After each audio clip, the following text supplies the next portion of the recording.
Good morning, DXN.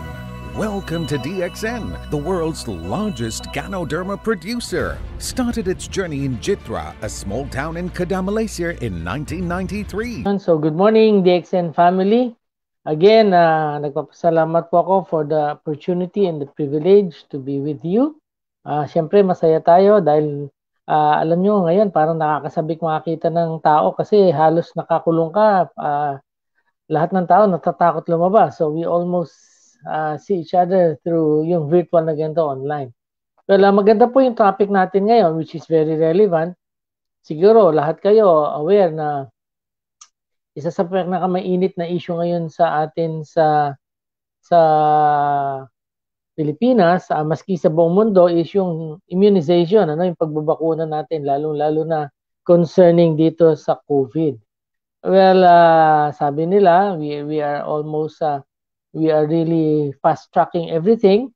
Ang ating ambition is for us to be well protected. So, pagka nag-usap kasi tayo ng mga vaccination, immunization, may mga pumapasok sa isipan natin na mga katanungan. So probably this is a good opportunity for each and every one of us na malinawan natin yung mga ibang issues. Ano ba yung mga activities related to immunization? Ito pa ay local lang or is this global? So ito po yung ating pag-uusapan natin ngayon. Yung topic natin is bringing closer to stronger immunity. So this is po in lining up with yung tinatawag nating immunization month o yung August, yung Immunization Awareness Month. This is the National Immunization Awareness Month which we do every August. Ano po? So, tingnan po natin yung first slide. Sige po, next slide. Yung National Immunization Awareness Month na slide. Can we show it? Next slide po. Post natin. Yan. So, meron tayong annual observance, Usually, this is held in August. Hina-highlight po dito yung importance ng vaccination for people of all ages. So, ang purpose po nito para mag-raise tayo ng awareness at ma-encourage natin yung bawat isa to make everyone and make sure that yung tayo po ay merong mga current ideas or information, yung necessity ng vaccination, at saka yung kung paano natin malalabanan yung mga potentially harmful disease. Sa ngayon po, ang ating pinaglalabanan, we are battling COVID. So, importante po na magkaroon tayo ng awareness dyan. So, actually, hindi lang naman po COVID ang ating focus ng vaccination o immunization. Usually, every year, we also promote yung mga flu immunization at syempre, mga bagong panganak, they undergo immunization. So makita natin mamaya kung ano ba ang importansya. Bakit tayo kailangan mag-immunize? Kasi po, kailangan maprotektahan natin yung ating mga katawan bago pa dumating yung sakit, lalong-lalo na doon sa mga tinatawag nating infectious diseases which may be brought about by your viruses, by your bacteria. So ano po bang immunization? Next slide. What is immunization? So ito daw po yung process whereby an individual is made resistant or immune. Ibig sabihin, hindi ka na po tatablan ng sakit or magkaroon man ng exposure doon sa bacteria o doon sa virus na nakakos ng sakit, tablan ka man, hindi na ito masyadong malala. So usually, pag pinag-usapan ng immunization, this entails yung administration po ng vaccine. So ito po kasing immunization deals with our immune system. At ang nagpapalakas po o ang ginagamit po na agent para palakisin ang ating immune system ay yung tinatawag natin mga vaccine, so mga bakuna. At para po tayo ay magkaroon ng bakuna, yung proseso po ng pagbibigay ng bakuna or the technique used is called vaccination. Yung pagbabakuna, yung binibigay po ay vaccines. Yung proseso po ng pagbabakuna ay tinatawag natin immunization whereby ang ating aim is to make our immune system prepared and stronger para doon sa ina-anticipate natin o yung iniisip natin na maaari maging kaaway ng katawan natin na infection. Sa ngayon, ang pinaka-popular at pinaka-common dahil nasa pandemya tayo is COVID. So next slide. So ano naman to yung vaccination? Ito lang po yung proseso kung paano i-administer yung vaccine. So kadalasan po ito ay ini-inject. Yung iba naman ay sa ilalim ng balat, yung iba sa muscle. May mga vaccines din po tayo na iniinom lang, kagaya ng oral polio vaccine noong araw. Pero ngayon po, medyo nag-deviate na tayo sa oral polio vaccine. So yung vaccination is only the process, how we administer yung vaccines para ito ay makapasok sa ating katawan to help and trigger our immune system to function properly. So, ano po yung mga ibang facts ng immunization? Next slide. Ano po yung mga katotohanan? Why do we need to get immunized? Meron po bang advantages ito? Meron bang magandang ibubunga to sa ating katawan? Next slide po. So, these are some facts of immunization. Next slide, please. Yan. So, sinasabi dito sa ating mga facts, more than 1 billion children are vaccinated over the last decade. And currently, most children receive life-saving vaccines.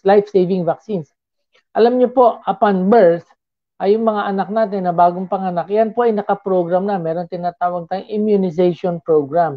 Pamula 0 age hanggang 6, meron na pong tinatawag na immunization program yan. At saka ito po ay importante po na ang ating mga anak ay magkaroon ng vaccination early in life because this is usually life-saving para maiwasan po yung mga potential na maging sakit nila later on. Now, one of the facts of immunization, yung acceptance of new and underused vaccines is growing. Ibig sabihin, marami na po tao nagiging aware at nagkakaroon na ng pagtanggap. Although may mga iba pa rin po na medyo skeptic pagdating sa mga bakuna, but more and more people are appreciating po yung benefit ng vaccination. And sabi po dito sa ating mga facts, immunization at this time inhibits 2 to 3 million deaths every year. So malaking bagay po yan, kasi without immunization, mas malaki po ang tsansa na mas maraming tao magkakasakit. Kung mas maraming tao magkakasakit, then yung tsansa na may mamamatay dito sa mga sakit na to ay mas mataas o mas malaki. Pero dahil po sa immunization, marami tayong kamatayan o pagkamatay na naiiwasan every year. Sabi pa dito, an estimated 19.7 million under the age of 1 year did not get basic vaccines. So ito yung isa sa mga problema natin, lalong-lalo na po sa mga third world countries, wherein yung una-una, yung iba ay uneducated when it comes to vaccination. Yung iba naman, simply walang access kasi medyo mahirap o kakulangan ng finances at saka siguro yung government, kakulangan din ng programa. So marami ang hindi undergo ng vaccination. So pag-usapan naman natin, how does it work? Bakit ba importante at ano ba nagagawa ng bakuna sa ating katawan? Next slide. So, anong ginagawa ng immunization? How does it work? Well, sabi nila, immunization makes your immune system stronger. Actually, alam niyo po, yung pagpapalakas ng immune system, wag po tayo medyo malito dito sa statement na to, no? Yung immunization po prepares our immune system so that it can be stronger pagdating po ng atake, nung ina-anticipate natin na mga bacteria or viruses. Sabi po dito, it helps your body to quickly fight against bacteria and virus. Bakit po? Kasi prepared na po. Kumbaga sa isang kalaban o sa isang bansa, pagka alam mo na yung kalaban mo at alam mo na yung weakness niya, nakahanda na yung panlaban mo. Ganun po ang immunization. It prepares our immune system para mag-create na to ng panglaban, yung tinatawag nating mga antibodies. Na pagdating ng kalaban, meron na kagad panglaban na sasalubong. Kaya nga po, ito yung kagandahan ng meron tayong immunization na maaaring dumating na ma-expose tayo dun sa bacteria or sa virus, pero kahit ma-expose po tayo, handa na yung katawan. Malaking diferensya po yung handa yung katawan at hindi handa yung katawan. Kasi kung hindi yung handa yung katawan, doon ka pala magde-develop na antibodies mo. Pag hindi ganun kalakas ang iyong immune system, medyo matagal bago malabanan yung bacteria. Mag-undergo ka pa sa process ng tinatawag na infection. May infection ka muna, tsaka palang lalaban yung katawan mo. But if you are well immunized, nabakunahan po tayo, meron pong tsansa na hindi na tayo magkakaroon ng infection kasi may panlaban na kagad yung ating katawan. So yung vaccination po, ito po yung proseso or the procedure or the form whereby immunization is given. So yan po yung isang magandang ginagawa ng immunization. Now, ano po ba yung mga recommended na mga immunization natin para sa ating mga anak? So this is just a list para magkaroon tayo ng guidelines. Kung hindi pa nabakunahan yung mga anak ninyo, I haven't received this vaccinations, pwede din may mga booster po yan. You can consult your pediatrician. So ito po yung recommended immunization for children 0 to 6 years old. Next slide, please. Yan po. So, una-una yung influenza, kailangan natin yan. Kasama po yan. Measles, mumps, rubella, yung tinatawag nating MMR. Yung sa chickenpox, kailangan po yan. Hepatitis A, kailangan po yan. Hepatitis B, meningococcal, yung meningococcemia. Ito po ay binibigay usually sa bata. Yung mga rotaviruses, yung iba't ibang mga viruses, kagaya ng mga common viruses na nagiging infection ng mga bata, yung mga DPT, diphtheria, tetanus pertussis, yan. Yan po, early in life, binibigay na po yan. Yung H-influenza vaccine, binibigay na po yan. Yung pneumococcal vaccine. Yung polio virus, binibigay din po yan. Kaya nga po halos yung polio, eradicated na natin sa buong mundo. Although ngayon may mga resurgence kasi may mga tao na medyo nag-iiba ang pananaw nila when it comes to vaccination. Pero importante po para maiwasan itong mga common illnesses na to, kagaya po ng mga mumps, measles na yan, tsaka yung rubella na yan. Yung rubella po kasi ibang klase, ang measles po tatlong klase, yung measles sabi natin na tigdas hangin, yung measles talaga na tigdas, at saka yung German measles. So yan po, pwede nang maiwasan ng mga anak natin yan kung early in life, yung tinatawag na immunization program para sa mga bata, ay masusundan natin, protecting them na hindi na nila madadaanan itong ganitong infection. Although yung influenza, yung trangkaso, ito po kasing virus ng trangkaso ay nagbabago-bago to every year. So talagang dapat po yung influenza na immunization natin is updated every year. Yan. Pero karamihan po dito, like your hepatitis B, once na nakompleto mo siya, okay na. Yung hepatitis A, ganun din po. Yung measles mo, yung pneumococcal, yung polio, at most of the rest of the immunization, pag naibigay po ng kompleto, lifetime na ang ating protection. Except nga lang po dun sa influenza na nagbabago-bago yung itsura ng virus almost every year. Now, ano po yung mga posible na side effects? Kasi hindi naman lahat ay sabihin natin, ay yung bakuna, okay yan, it is safe, it is relatively safe, pero may mararamdaman ka ba? May mga magiging konting problema ba o tinatawag nating mga adverse reactions or side effects. So, tingnan natin, ano ba yung maaaring maramdaman natin ng mga discomfort when we undergo immunization? Next slide, please. Yan. So, may mga konti pong problema, no? Una-una yung pain, siyempre. Pero kagaya ng host natin, baliwala lang daw sa kanya bakuna, kahit tusok-tusok lang, hindi siya nasasaktan. Pero may mga bata talaga, may mga tao na medyo mababa ang tolerance sa pain. So isa sa mga side effects po ng ating vaccination, yung immunization through ang pagbibigay is vaccination, then nandun yung pain o kung minsan namamaga o namumula doon sa tinatawag nating vaccine site o kung saan binigay yung shot, ano? Now, dahil po in-stimulate mo yung immune system, nagre-react yung katawan natin. Fever po is one of our body's defenses. So, kadalasan po, hindi naman lagi, pero most of the times, pagka tayo po ay binakunahan, merong konting mild elevation ng temperature. Medyo tumataas yung ating temperature, magkakaroon tayo ng mild fever. And of course, kaya nga po importante, pag nagpabakuna tayo, ay nakahanda tayo, ready yung ating katawan, kasi po, ito po ay isang proseso whereby ini-stimulate mo yung katawan mo, napapagod yan, nagtatrabaho yan. So you get the feeling of being tired. Kung minsan merong headache, kung minsan po parang ang proseso ay parang trangkaso, may konting pananakit ng katawan, at saka merong pananakit ng kasukasuan. Of course, sabi na natin to, yung soreness and redness doon sa injection site, common po yan, at saka yung low-grade fever. So these are some of the mild side effects na maaring maramdaman natin pagka tayo ay nagpabakuna. Now, balikan po natin ano yung importansya ng ating immunization kasi hindi natin gagawin tong immunization awareness kung hindi po ito importante sa buhay ng bawat isa sa atin. At lalong-lalo na po sa buong komunidad natin. Next slide, please. Yan, so importance of immunization. Unang-una, it saves the lives and protects every person as well as their family and community. Ngayon po, yan ang ating ginagawa ngayon. Kasi importante na ang bawat isa, yung tinatawag nating herd immunity.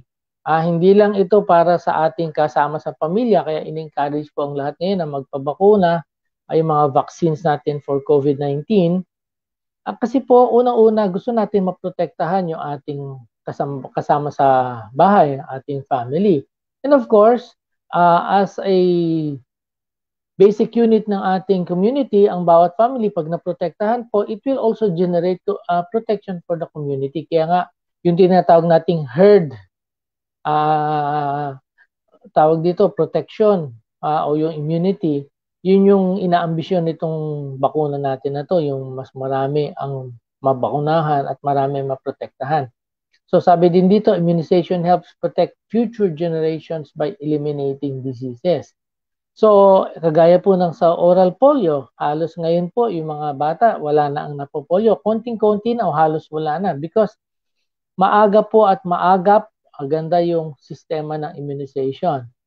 At saka sabi daw po, various infectious diseases are unusual or eliminating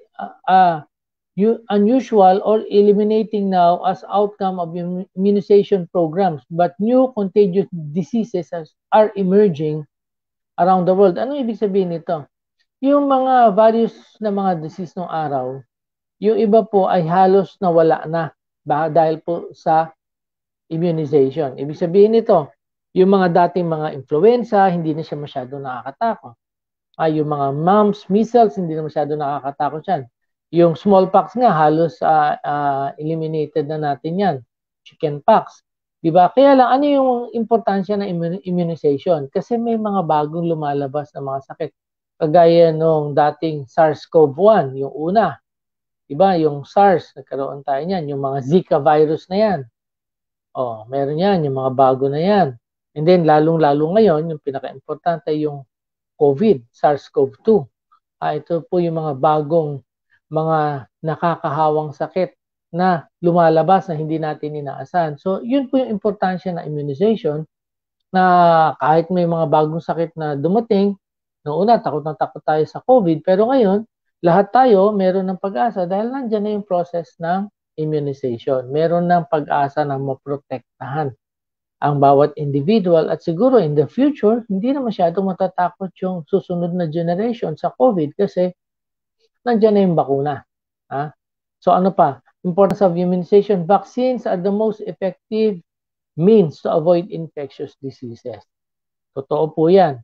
Well, sabi nga nila, para ikaw magkaroon ng immunity sa infectious disease, kailangan ma-infection ka muna. Kunyari, ikaw ay nagkaroon ng bulutong tubig. Hindi ka na magkakabulutong tubig ulit kasi immune ka na pero na-infection ka. O kaya nagkatigdas ka, hindi ka na magkakatigdas ulit.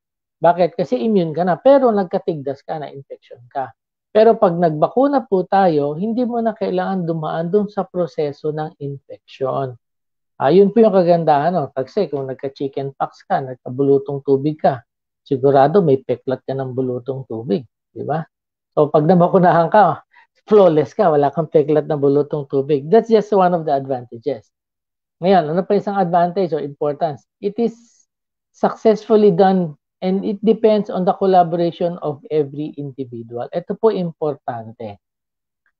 So, yung pong collaboration, kagaya ngayon, ito yung ginagawa natin. Marami pong involved yan. Local government natin, national government natin, and then, of course, yung mga health workers natin. Pero importante po dito sa collaboration na to ay yung participation ng bawat mamamayan. Yung individual participation natin, yung pagsunod natin sa programa. Kasi kahit ano pong ganda ng programa ng immunization, kung tayo naman po ay hindi susunod at hindi tayo makikiayon, then yung success po nung immunization program ay hindi natin ma-achieve. So, importante po dito yung proper collaboration of each and every individual. So, yun po yung kagandahan ngayon. So, our government is trying its best na ma-inform ang lahat, makita natin yung advantages and disadvantages of being vaccinated. Ito po ay magpipave din ng way para ang financial system natin ay medyo mabuksan at medyo umusad yung ating finances. So, importante po talaga para maging successful ang isang immunization program ay yung proper collaboration at saka cooperation ng bawat isa na involved. Lalong-lalo na po yung target population, yung mga babakunahan. Importante po yan. So, ano pang kagandahan? May mga vaccines po tayo. Yung pang kagandahan that can protect us from different diseases. Kaya ibig sabihin po, ngayon na aware na tayo sa vaccine, ay may bakuna pala. So hindi ko na pala kailangan dumaan sa proseso na infeksyon. Pwede palang maiwasan ko yung ibang infeksyon at hindi lang infeksyon. Alam niyo po ba, maski sa cancer may bakuna. So ano po yung ibang mga vaccines natin that can protect us from various diseases? Next slide po. Yan. So these are some of the various vaccines that can protect us from different diseases. Una-una yung cervical cancer vaccine. Meron po tayong vaccine for cervical cancer. Ito po usually binibigyan natin sa mga babae during their reproductive years. So importante po yan. Sa ibang mga kumpanya, kasama po to sa kanilang health program. Di po ba? So, importante po yan. Then, meron tayong vaccines for cholera, for diphtheria. Diphtheria, halos bihira na natin makita ngayon yan. Halos yan, lumalabas lang doon sa mga lugar na talagang depressed, na hindi na bakunahan yung mga bata. Pero sa syudad, sa Manila, NCR, sa mga communities na talagang progressive, halos wala ka na nakikita ng diphtheria kasi well-vaccinated yung mga bata. Hepatitis B, ganun din ang influenza. Every year, we have our influenza shots na depende sa mga bagong mutation na influenza virus. Yung Japanese encephalitis na kinatatakutan ng iba, meron pong bakuna para dyan. Of course, yung mga common infectious diseases natin like your measles, ang meningitis po, delikado din po yan. Yung beke, mumps, pertussis, or yung whooping cough, yung sobrang pag-uubo. May bakuna po dyan for pneumonia, for polio. Of course, yung rabies, yung mga kagat ng aso, we can be vaccinated.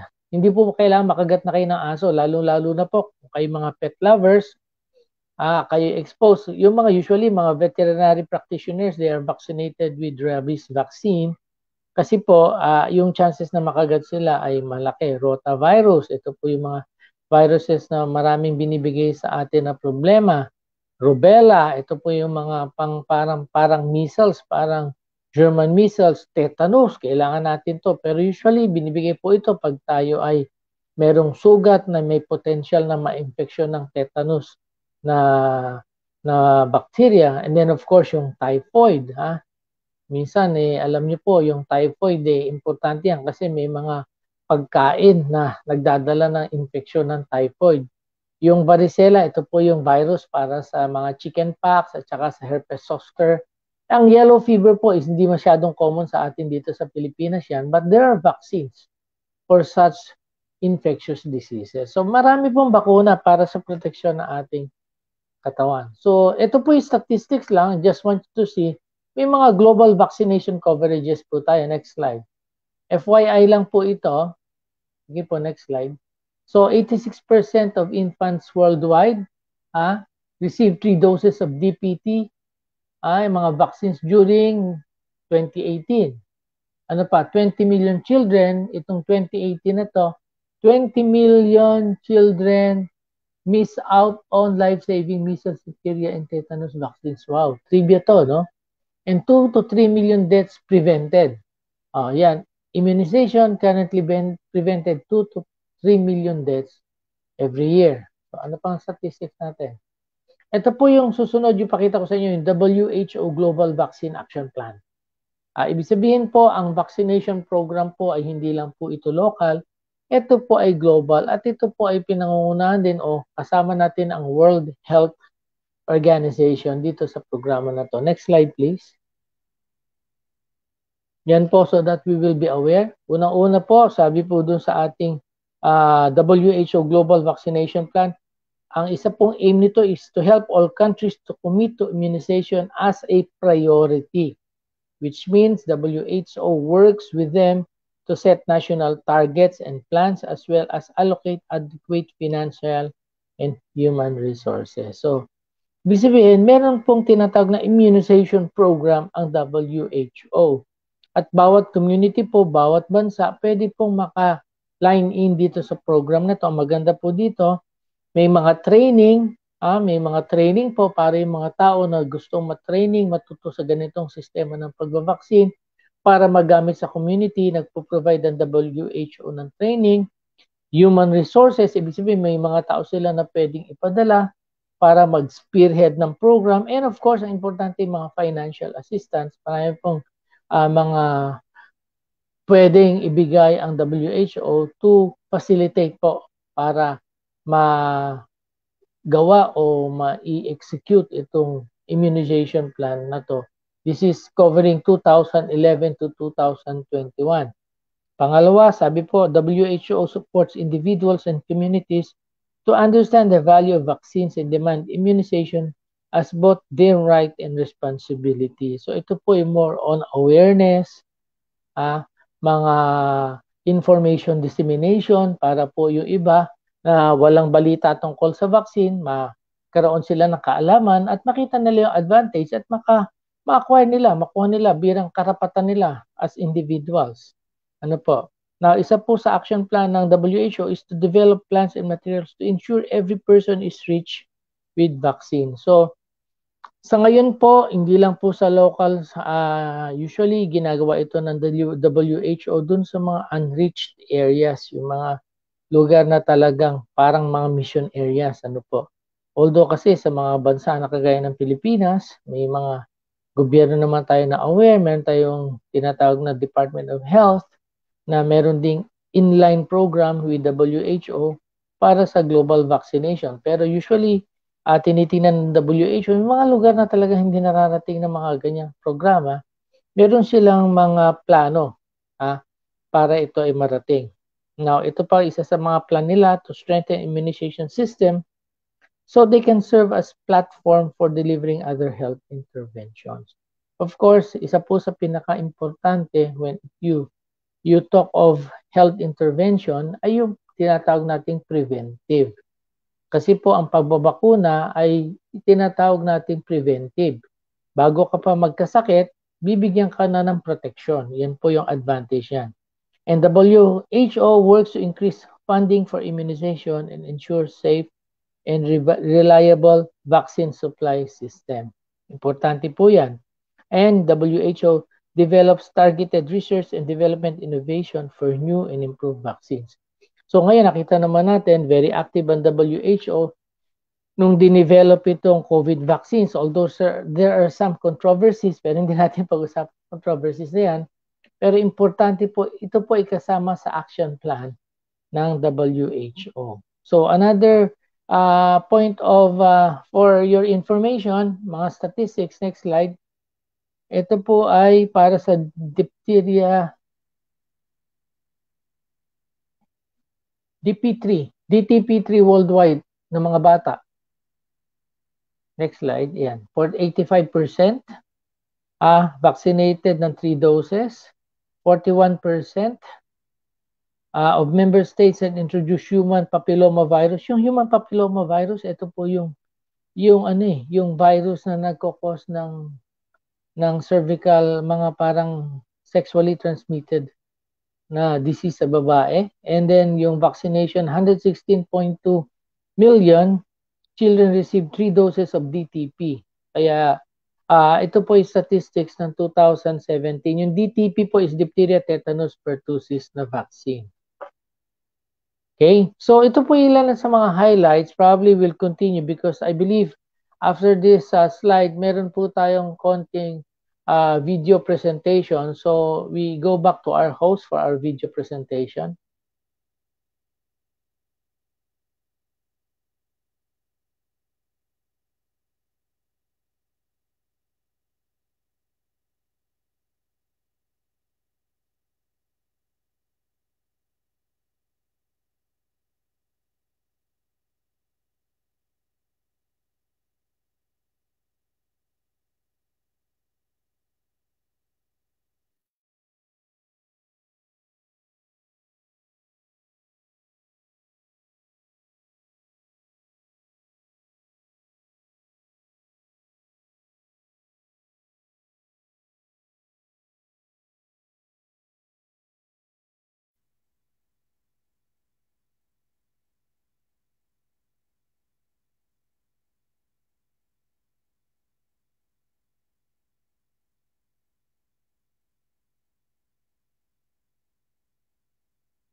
Is that it? Okay, so balik tayo sa ating slides. Can we go back to our slides?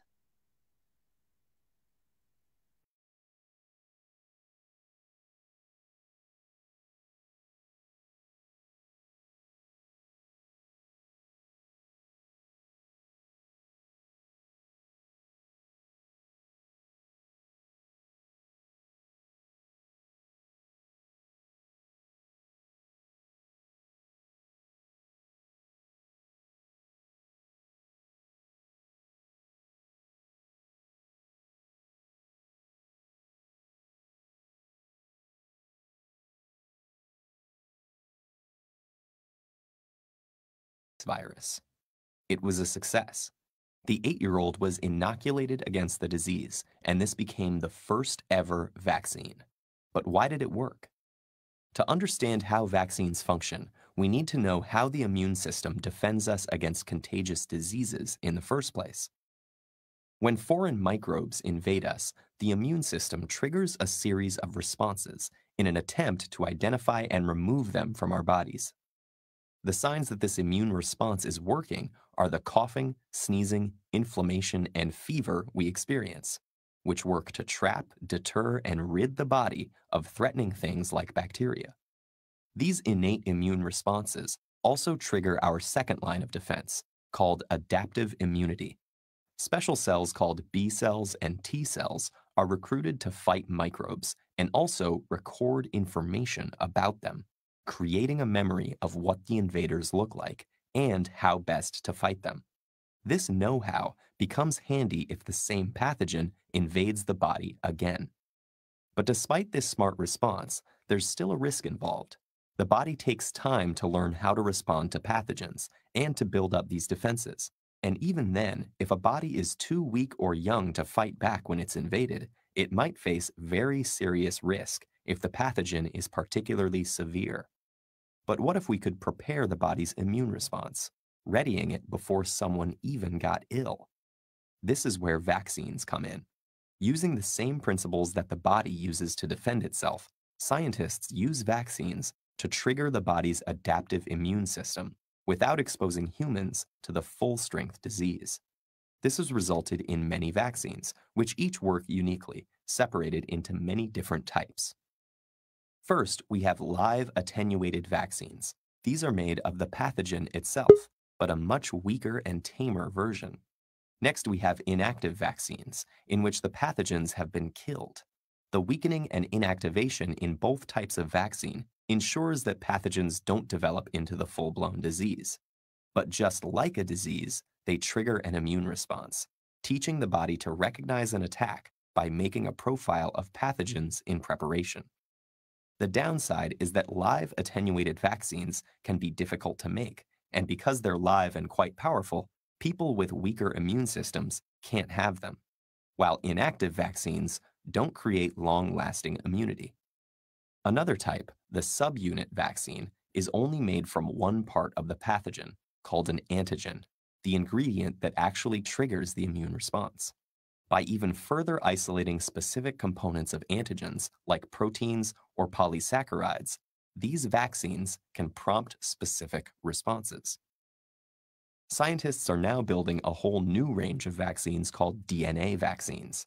For this variety, they isolate the very genes that make the specific antigens the body needs to trigger its immune response to specific pathogens. When injected into the human body, those genes instruct cells in the body to make the antigens. This causes a stronger immune response and prepares the body for any future threats. And because the vaccine only includes specific genetic material, it doesn't contain any other ingredients from the rest of the pathogen that could develop into the disease and harm the patient. If these vaccines become a success, we might be able to build more effective treatments for invasive pathogens in years to come. Just like Edward Jenner's amazing discovery spurred on modern medicine all those decades ago, continuing the development of vaccines might even allow us to treat diseases like HIV, malaria, or Ebola one day.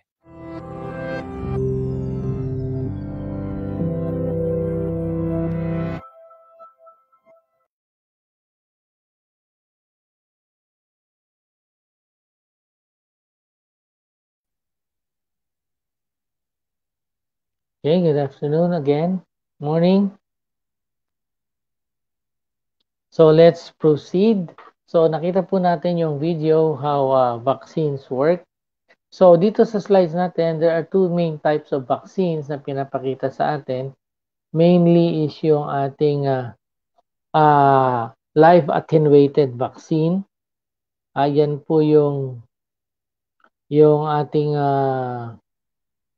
buhay na vaccine, pero pag sinabing live attenuated, ito po yung vaccine mismo na virus, pero pinahina po siya. So how do they weaken the virus? Usually, based on mga sistema o procedures, pinadadaan po siya into series of tinatag na cell cultures hanggang yung virus po ay hindi niya na kayang mag-cause o mag-trigger ng disease. So ito po yung pinapasok sa atin.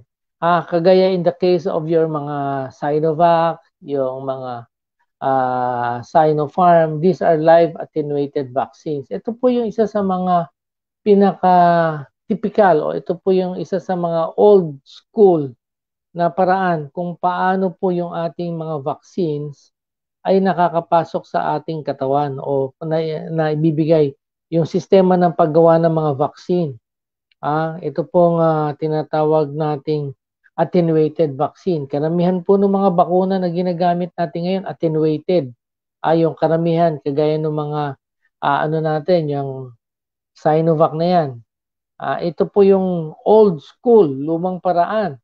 Now, meron naman tinatawag tayong mga inactivated vaccines or inactive vaccines. Ito po, usually, yung whole bacteria or whole virus, binibigay pero pinapatay muna yung virus. Bakit po pinapatay? Unlike your live attenuated vaccines, ang isa po sa mga setback ng live attenuated vaccines, kailangan po malakas ang ating immune system.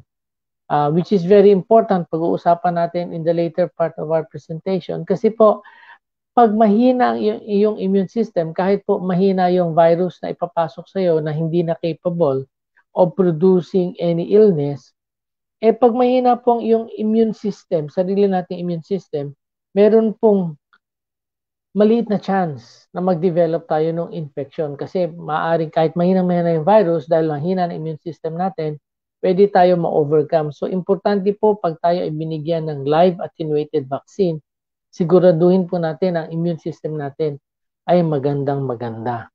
Now, we have the second type of vaccine, yung tinatawag na inactive vaccines. Now, sa inactive vaccines po, maraming klase. Unang-una, yung buo o whole killed vaccines. Next slide, please.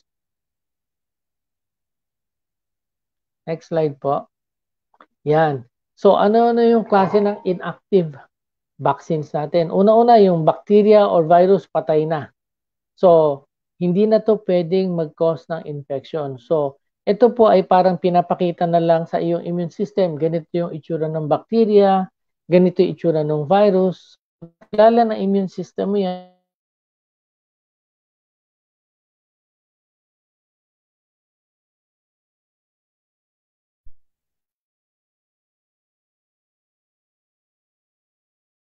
Pinakita kanina yung portion ng vaccine sa pwedeng DNA, pwedeng RNA. So, portion lang po ng vaccine ay binibigay para mag-trigger ito ng immune response. Ito po ay yung mga bago natin nakita ngayon, kagaya ng mga ibang vaccine ngayon, yung mga mRNA vaccine natin. Yung DNA vaccine daw po, medyo mahirap i-initiate yan, pero yung mRNA is much easier para sa ating katawan na mag-response. Now, meron tayong tinatawag na toxoid vaccines. Dito po sa toxoid vaccines, hindi po yung bacteria o virus ang ating ginagawa ng bakuna, kundi po yung portion ng virus o bacteria ang ginagawa natin ng bakuna. Specifically, yung mga toxins po nila na nagpo-produce ng sakit, kagaya ng tetanus. Ang nagpo-produce po sa atin ng sakit dyan ay yung tetanus na toxin. So, gumagawa tayo ng bakuna against the toxin ng tetanus. Ang tawag po sa kanila ay mga toxoids, toxoid vaccines. Gayon din po yung mga conjugated vaccines natin. Ito po yung mga vaccines natin na usually hinahalo sa ibang mga tawag dito mga viruses para ginagamit nilang vehicle or recombinant vaccines, ganun din. Ito ay gumagamit sila ng ibang vehicle para ito ay mapapasok ng portion ng bacteria or virus sa ating katawan to stimulate an immune response. Now, importante po yan kasi depende po sa mga sistema ng pag-develop ng vaccine ang kinagaganda ng ating immune response. So, ang pinaka-common po yung live attenuated tsaka whole killed vaccines. Pero ngayon po, nag-gain ng popularity yung tinatawag natin mga subunit vaccines. Yung mga portions po ng mga virus, kagaya ng mRNA, yung tinatawag nilang mga spike proteins, mga ganyan po. Portions lang po ng virus ang ginagamit nila para ipasok sa katawan at mag-trigger ito ng magandang immune response. So, next slide. We'll be talking about two types of immunization. Ano po? Yung immunization po kasi dalawang klase. Meron tayong tinatawag na passive. Ano po yung passive immunization? Ito po yung pagbabakuna natin na diretso na ibinibigay natin yung protection sa katawan. Instead o imbis na i-stimulate mo yung katawan na mag-produce ng antibody, binibigay mo antibodies na mismo. Kagaya po ito sa mga tinatawag nating immunoglobulins, yung mga meron ng antibodies yan sa mga nakagat ng aso, yung mga rabies immunoglobulins. Yun po ay passive immunization. Actually po, ang passive immunization ay dalawang klase. Isang artificial, kagaya ng binibigay natin sa mga rabies na nakagat, lalo na po yung medyo delikado, yung medyo sabi natin mga dangerous bites, nagbibigay tayo ng passive immunization. Bakit? Wala tayong oras para mag-stimulate ng immune system para gumawa ng antibodies. Kailangan may antibodies na kagad pang-kontra doon sa rabies. Ano yung isang klase ng passive immunization? Yung pong pinapass on pagkapanganak, yung tinatawag na maternal passive immunization. Di po ba yung mga bata, may pinapasa po ang ina dyan pagka pinanganak ng mga antibodies galing sa nanay. Importante po dyan, kaya nga gusto natin breastfed because yung colostrum po ng nanay, yung unang mga gatas na yan, it contains lots of antibodies. Very rich po yan sa antibodies. So yun po yung passive immunization. You do not stimulate the body to produce antibodies. Ang binibigay mo mismo yung protection na. Ang advantage po nito, mabilis ang action nito, but it is short-lived. Hindi po yan long-lasting. Ano yung pangalawa? Ang pangalawa po ay yung tinatawag nating active immunization. Ano po ba yung active immunization? Ang active immunization, kagaya yung pinakita po natin, meron tayong ipinapasok sa katawan na portion ng bacteria or virus para i-stimulate yung ating katawan na mag-produce ng protection in the form of antibodies. So sabi nga ng vaccination sa 20th century, it is one of the 10 great public health achievements of the 20th century. Bakit? Kasi bago pa dumating sa iyo yung infection, ay natulungan ka nang mag-produce ng panglaban doon sa infection. Yan. So, ang kagandahan po sa active immunization, ito po ay natural na reaction ng iyong katawan. Bakit? Involved po dito yung ating mga immune system. Next slide. Yan, nandyan po yung ating T cells. Yan mismo yung lumalaban sa ating mga virus at bacteria. At nandyan po yung ating mga B cells na silang in charge naman ngayon sa production ng antibody. So pag na-stimulate po natin itong ating katawan na to, usually po yung reaction ay natural. Nagkakaroon ka ng natural na resistensya o panlaban sa infection o sa virus o sa bacteria. At kadalasan po, yung pong kanyang epekto is long-lasting. Kagaya ng mga nabakunahan ng mga mumps, measles, yung mga rubella, chickenpox, kadalasan po ang kanilang immunization is lifetime. Ganun din po sa hepatitis B. Once na nakompleto mo yung vaccination hanggang booster, yun po dahil po siya ay active immunization na stimulate mo yung katawan na mag-produce ng sarili niyang protection in the form of antibodies, yung pong protection niya is almost lifetime. So yun po yung advantage natin sa ganito, sa active immunization. So, maganda po yung active immunization. But if we really need yung urgent benefit, we start with passive immunization at sinusundan po natin ang active immunization. Kadalasan po yan, we do it in combination. Sa practice po, we do it in combination. Meron tayong tetanus toxoid at meron tayong anti-tetanus mismo. Yung toxoid po ay para mag-produce tayo panlaban doon sa toxin at yung tetanus, anti-tetanus mismo ay binibigay natin para mismo panlaban mismo antibodies na po. So we can do both active and passive immunization at the same time. Pwede po natin gamitin yan to our advantage. Now, next slide. Ito po is just to show you na may mga ibang bansa na unprotected yung children nila because probably for some reasons, hindi sila nabigyan ng opportunity na yung mga bata po ay hindi vaccinated. This is, sabi, nakakalungkot, 62% ng mga bansa does not have yung vaccination for children. Now, ito po ay depende sa government and it's one of the trusts of WHO na ma-reach itong mga bansa na to in terms of awareness. Yung iba ho kasi may mga cultural barriers, may mga bansa na bawal yung iniiniksyonan. Ayaw nilang gano'n, bawal sa relihiyon nila yan. O kaya yung any portion na hindi parte ng katawan nila na foreign. May mga bansa po ngayon. So these are yung mga setbacks kung bakit may mga bansa na walang immunization. Now, next slide. Just to give you an idea. Ito po yung latest. I don't know if ito na yung ating pinaka-recent. Pero ito po yung latest vaccination data natin by location sa Philippines po. We have 20.9 million doses given. Ang fully vaccinated po natin is 9.12 million. At ito po covers yung population ng mga 8.4% as of now. Pero ang target po natin, sabi nga nila, is to create herd immunity. Para tayo ay magkaroon ng talagang protection. Now, ito yung statistics natin sa Pilipinas.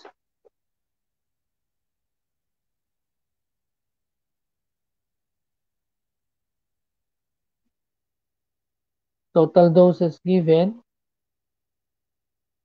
20 million. Yan. Okay, just for our information, ito naman yung ating cases ng COVID. We have total of 1,605,000 cases. New cases every day. And then yung total deaths. And then ito po yung total doses given natin ng bakuna. Well, actually, malayo pa tayo sa Pilipinas pagdating sa mga vaccination, So, kung titingnan po natin, in spite of the effort of the government, nandyan pa rin po yung scare sa coronavirus pandemic. Sige, next slide po. Next slide po. Yan, let's do away with the statistics kasi yan po ay nagbabago every day. Depende po sa government program. Sige po, next slide. Yan. So ito po yung katotohanan. We are still experiencing the scare of coronavirus pandemic. Yung different vaccines po that arrive in the Philippines at saka million of people o Filipinos na vaccinated can help na mabawasan yung risk ng coronavirus na infection. Ito po yung kailangan natin para mapalakas ang ating immune system. Pero sabi ko nga po sa inyo kanina, vaccination is only a way of strengthening our immune system. Pero to somehow complement, tayo po ay pangtulong dahil because we are a health supplement companies, importante rin po na mapanatili natin yung ating kalusugan. Kasi po unang-una, ang vaccination po is effective pagka maganda rin ang ating kalusugan. Kaya nga importante bago tayo magpabakuna, we must see to it na tayo ay maayos, controlled ang blood sugar natin, kung tayo diabetic, controlled ang hypertension natin, yung mga comorbidities natin.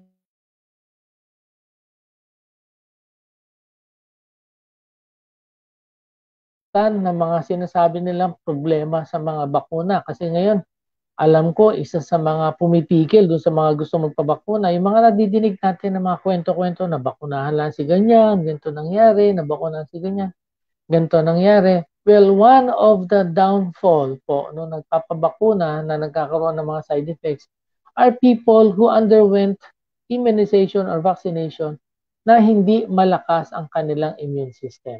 So ano pong advantage sa atin yan tayo sa DXN? Sa DXN po, next slide po.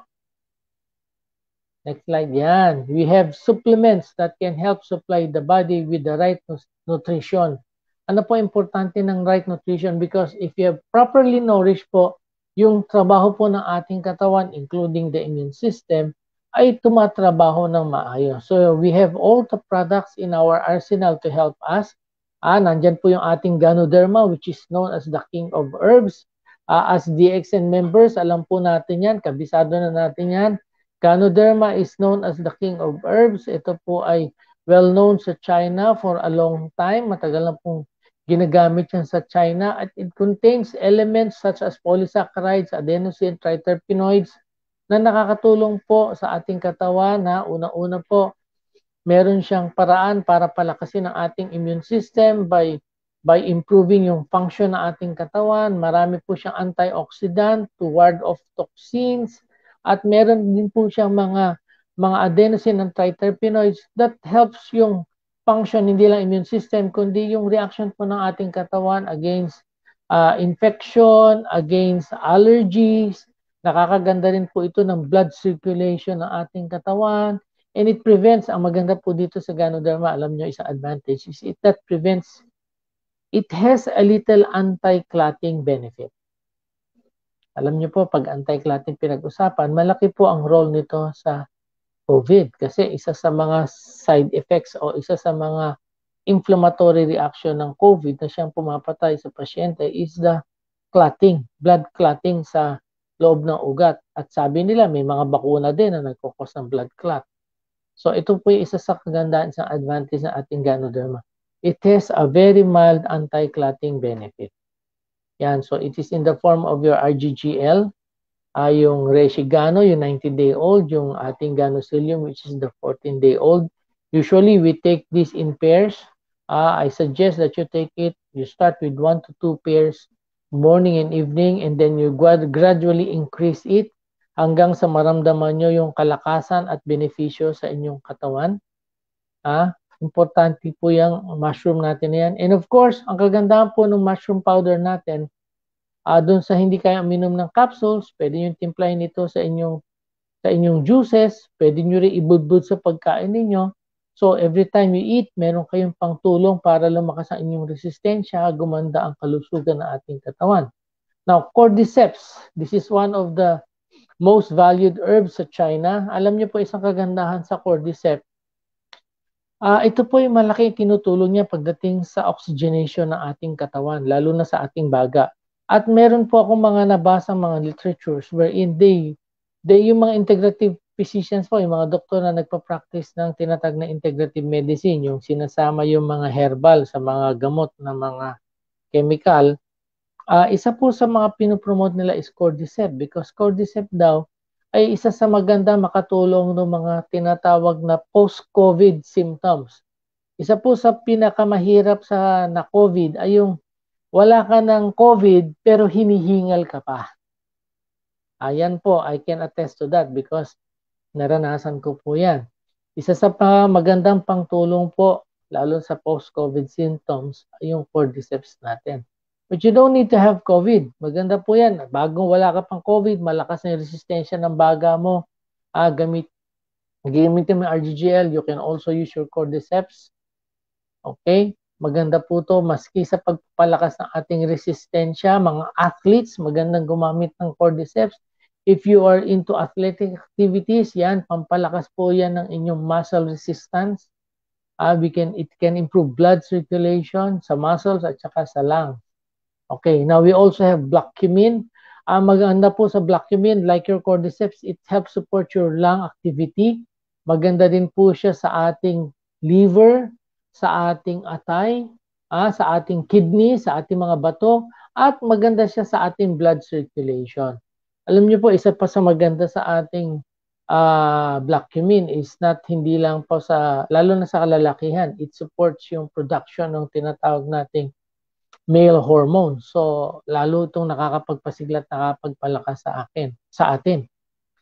So, maganda rin po gumamit tayo ng black cumin. If you want to use it, you can take it as 1 to 2 capsules every day, regularly. Lalong-lalo na po doon sa mga may hika, isa sa mga comorbidity siya ng COVID na dapat ingatan natin. Maganda po ang black cumin sa mga may hypertension. Nakakatulong po itong makapagpababa ng blood pressure.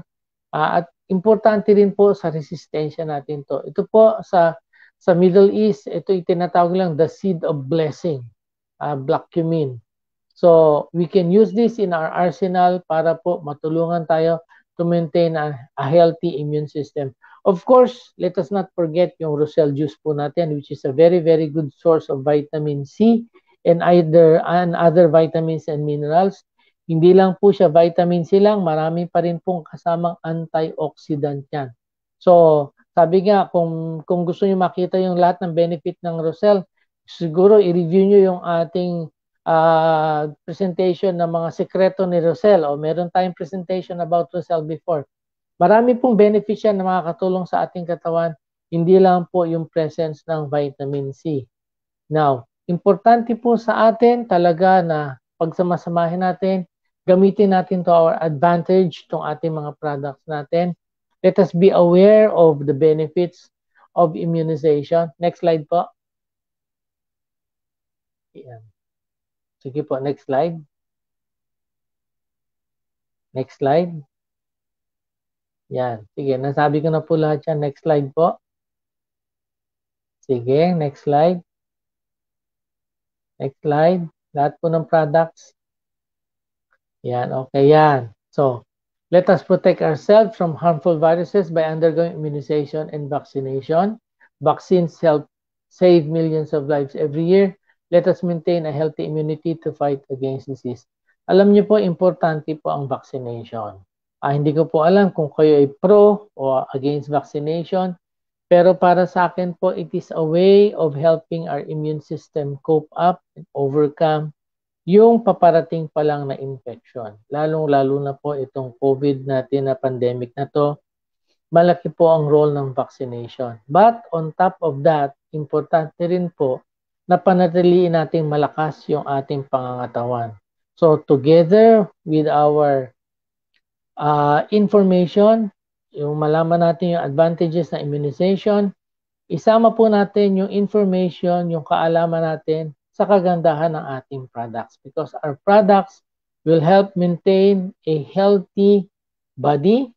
Kung maganda po inyong kalusugan, mas malaki po ang advantages pag kayo po ay tumanggap ng bakuna. Kasi po, isa sa mga kagandahan ng binabakunahan na lesser po yung mga side effects ay yung mga nagpabakuna na malusog at maganda ang kanilang kalusugan. So, ito pong gawin natin, magpabakuna po tayo. If we believe in vaccination, yes, let's get vaccinated. Let us maintain a healthy immunity. So to fight, we can fight against this disease. Ang kagandahan po nito, we have the arsenal in our DXN family para po patuloy na protektahan, patuloy na bigyan tayo ng kalakasan. At siyempre, ang maganda po, if we are protected, we are always hopeful.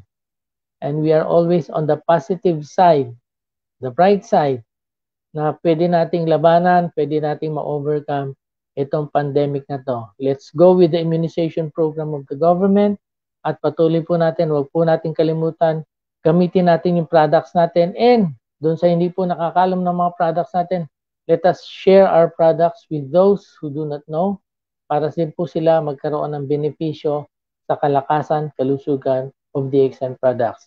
Let's get vaccinated. Let's take DXN products. So good morning, everyone.